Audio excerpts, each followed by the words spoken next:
Y'all, what it do? What's up? Your girl G here. Welcome back to my channel. Appreciate you for tuning in.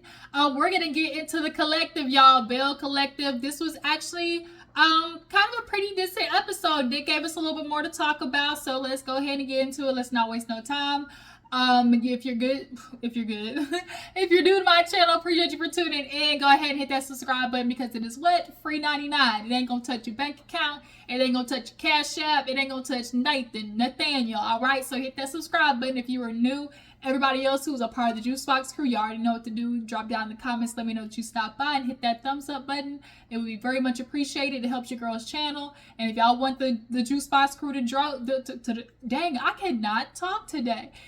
We trying to grow the channel. That's what I'm trying to say. I'm trying to grow the channel. We almost at 3K, y'all. Let's go ahead and hit 3K, all right? Let's go ahead and get to the episode. So we pick up where we left off with Latrice getting into Clifford's ears because he thought he was going to be messy, call up Glendale and let Glendale know that, you know, they had a donkey stripper at the party, and he felt like he wanted to let Glendale know that Latrice was up in there, you know, entertaining it. And see, this is where this is all a scheme Ty set up to come with the bush. Because, see, what really happened was Cliff couldn't be mad at Latrice because he was there. He saw how she was acting. He wanted to be mad about something. And because he couldn't be mad at Latrice because he witnessed that she didn't do anything and he was there with her, come on, light. I need you right now. I'm over here recording by the window, y'all. So if the light go down, I apologize. But nonetheless, he couldn't be mad at Latrice. He couldn't get onto Latrice. So he just had to get onto a woman about being disrespectful because that's the type of man that Clifford is. It's all about, you gonna respect me. You gonna respect me. I'm the man of the house. I'm the leader. You gonna respect me. All that type of BS. So because he couldn't get on Latrice about nothing, I'm gonna go make sure that, you know, Glenn checked his wife about her, you know, being disrespectful, which is why he called her. It was like, as long as you got my last name, you gonna respect me. And it's like, oh, for real, Glendale? You want to talk about respect? But you seem to keep forgetting that last season we had to do a whole Maury DNA test at the reunion. Okay, so you really don't have no leg to stand on. So Latrice is like, Clifford, don't you bring that over here in my household. Don't you bring that mess up over here. You feel like you got, you know, Latrice, you know, at a hold or whatever as she do at your house. But that ain't how it work up over here, okay?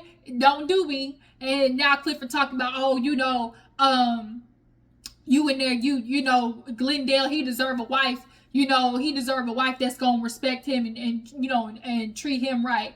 And so Latrice was like, oh, so that means I don't deserve a husband to do right? Like, every time, Cliff, you gonna try to go against Latrice and say she doing something wrong to her husband, best believe she got something tenfold to talk about how Glendale is disrespecting her and not treating her, you know, right as a wife. So Latrice comes out there and was like, you know, what's going on? And, you know, Tisha let her know, like, girl, your husband is over here trying to cause chaos and confusion in my household. And Glendale happened to be on the phone. And when Latrice was like talking to Glenn, like, Glenn, how you gonna get on Latrice, on Tisha, and all the stuff that you did? When I tell you, Latisha she was like, oh, you know, and she started saying something, and she snatched the phone because at the end of the day, like, Tisha, you know, Glendale ain't got no leg to stand on. He need to take his old community zick ass and keep it at work where he at. But Cliff, you need to mind your business. If you feel like you're gonna have Latrice, and like Tisha said, like, I don't like how Clifford's rubbing off on Glendale. And men like Cliff, they feel like because that's how they run their household, if other men don't run it that way, then they must be weak. Then they must be, you know, getting disrespected. God forbid they actually want to consider what their wife's feelings are. Or actually want to listen to what, you know, what their wife says, because God forbid she might actually be right about something, you know, Cliff. But yeah, Latrice wasn't here for it. And I mean, Letitia wasn't here for it. I'm not here for it. Cliff, take your old mush mouth drunk, you know, old school, you know, wannabe, you know, cute, I'll be sure looking ass, you know, back inside and worry about Latrice. So he go in, Teresa's still outside. Marie come out there. She like, you know, what's going on? And, you know, Tisha's like, girl, I have to check Cliff. He trying to, you know, come up here and tell Glendale all about me, about a stripper. And when it's gonna hurt to throw $10, he's like, oh, Treese know better than that. She know what line not to cross, as a wife. She know what line not to cross as a wife. And it's like, throwing $10 on a stripper was gonna be disrespectful. Like, some men I can't. Watching these shows on as everybody's now coining it the oppressed women's network. It's just exhausting, especially Detroit. Oh my god. Little Miss Detroit, that's another conversation. I ain't reviewing that shit. I barely even watch it, truth be told. I watched the episode like a whole 4 or 5 days later. I can't do it, y'all. But yeah, so Marie and Latrice had this weird interaction. They were like going back and forth. Latrice was like, girl, what you drinking? You ain't drinking that. She's like, yes, I am. She's like, girl, what you doing? She said, you over here looking, I see. Over here looking, and the Marie like bend down, show that ass. And Latrice like, girl, that's store bought. And Marie's like, no, it ain't. And it's like, no, Marie. Okay, Bookie Boo. I know you want to sit there and say it's not store bought. It's all yours. It's real. But let's go. Latrice, we saw you last season, and even though you had this ass, it wasn't, all katal, just katal like it is now. Like, she one of those girls who feel like because she already had ass before the surgery and they might have like just tightened it up, that means she could be like, it's my ass. Like, girl, yeah, it's your ass, but not really. Like, it's okay to say that, you got a little nip tuck done, because girl, you walk around like you holding your breath in, okay? Like, walking around titties out, ass out, all right? So we move on. Aikisha, she's with Willie, basically talking about, Farish Street, what she's trying to accomplish. Allegedly, it's, a whole bunch of different groups trying to get, the buildings on Farish Street. The other ones are trying to do, like, single buildings. And it's probably because, like, they feel like they'll probably get approved, more just trying to get one building instead of all of them. But I really hope Aikisha gets it, like, because I can see the vision when she threw that party talking about Farish Street. She really did kind of rip this shit up from Letitia's hands, and I feel like Letitia kind of gladly, low-key, backpedaled and coochie popped off Farish Street, because at the end of the day, she knew she didn't necessarily have the coinage or the walk to back it up. Like, Aikisha, like, she's been throwing her little jabs in there about, Letitia, I really got people who got money to spend. What she said, like, episode 2, she's like, I really got, people who got money to spend, and lots of it. But her and Willie, I like her and Willie's relationship. I like Willie, his personality, and in general, Aikisha this season definitely is, one of my favorites. I'm liking how she's coming, this season. I just like her this season.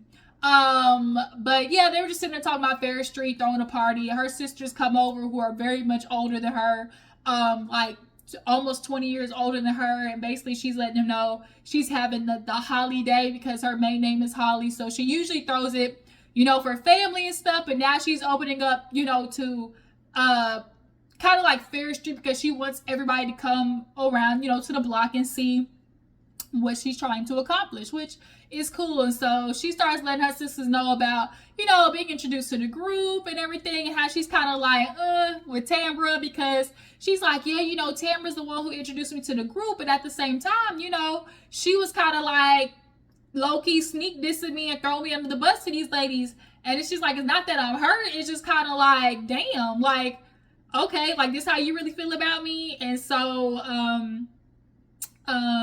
we all know that Tamra basically kind of called like Aikisha a liar a little bit over that whole situation of calling the other girls ugly. I believe Aikisha said it. I absolutely believe Aikisha said it. Like, come on now, like, let's be for real. But nonetheless, she was like, all the girls are gonna be invited, so y'all treat the girls well, don't do too much. And one of the sisters was like, well, it just depends on how much I had to drink. I said, oh hell. So we have this scene with Latrice and Letitia. They go and, try to be Venus and Serena real quick with the backhand. And after that, they just start talking about what happened at the party.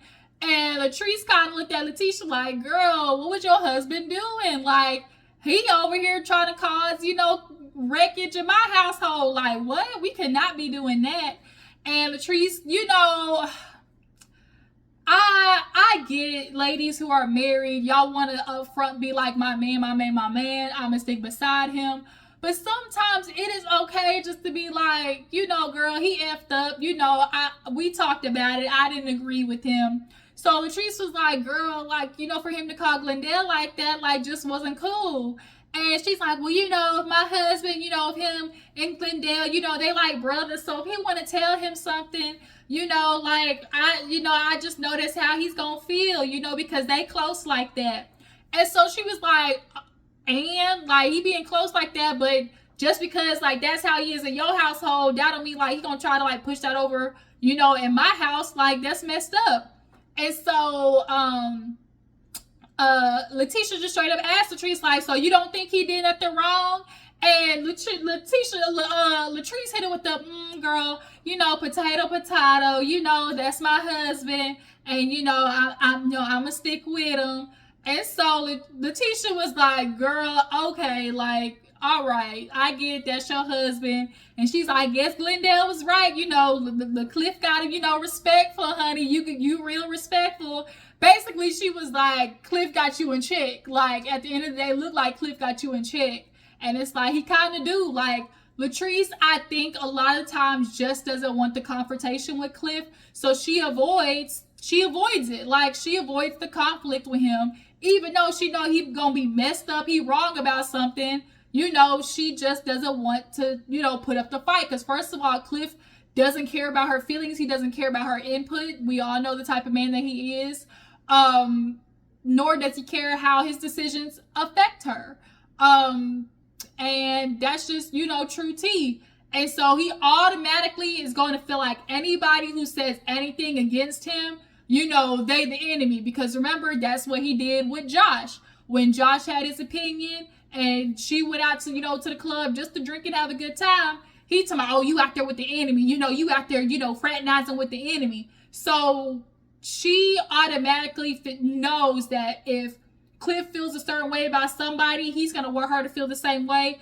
And God forbid she don't agree with him. Now she's fraternizing with the enemy. You know, you one of them. And it's like, man, if you don't shut your bourbon drinking ass up, like, shut up, Cliff. Looking like an asparagus topped head ass. I can't. Like, just this little curly cute shit, it's like literally just sitting right in the middle of his head. Like, god dang. Like, you really not as cute as you think you are. You might feel like you was light-skinned with good eyes and good hair back in the day. But, like, bro, you can't even use syllables. Like, you can't even enunciate. Like, ugh. So, moving on. We have a scene, matter of fact, speaking of, you know, slick hair. Slick hair. JJ and Willie. I love JJ and Willie together. I love that scene. It was super cute. Willie basically, you know, he's in town and he, you know, goes to hang out with JJ, and JJ fills him in on, you know, the madness. And he, you know, let him know about the party, and so he's like, you know, Glendale, he's like, you know, so Glendale, he want to be a rapper. And Willie was like, huh? And JJ was like, yeah, I met him in the studio one day, god darn it, and you know, he feel like if he can just get a song on the radio, that'll really prove to Latisha, you know, that he really want to be with her. So the fact that he said, like, you know, he want to get his song on the radio, like, we know what Glendale you trying to do, but I'm sorry, Hood Prophet, I know your alter ego from way back when. Sorry, we don't want to hear it now.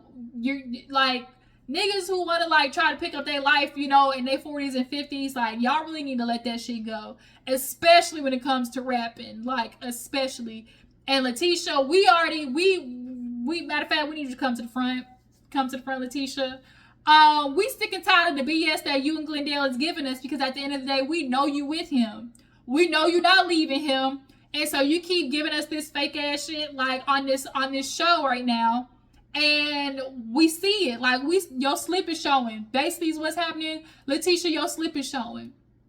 But, you know, JJ lets, you know, Willie know that about Clifford. Uncle Clifford. He called him Uncle Clifford, which is so funny. So he like, Uncle Clifford, you know, he got upset, you know, and talking about he gonna call Glendale, talking about, oh, Latisha being disrespectful, you know, she over there with the stripper. And he's like, I didn't even see Latisha by the stripper. You know, she wasn't even doing all that, god darn it, that Clifford tried to say she was doing.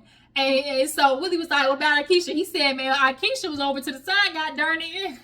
You know, she was just over there looking, and they did the flashback, and Aikisha, she turned around, was looking like, and so he was like, you know, it was just crazy how Cliff thought he was gonna call, and it looked like he was enjoying the stripper more than them, god darn it, you know. And so Willie was in the confessional, and you know, the producer was like, yo, so you heard about the stripper? And Willie was like, basically like, yeah, you know, I heard he had a donkey dick. Yeah, I heard he was, you know, slanging. He was slanging.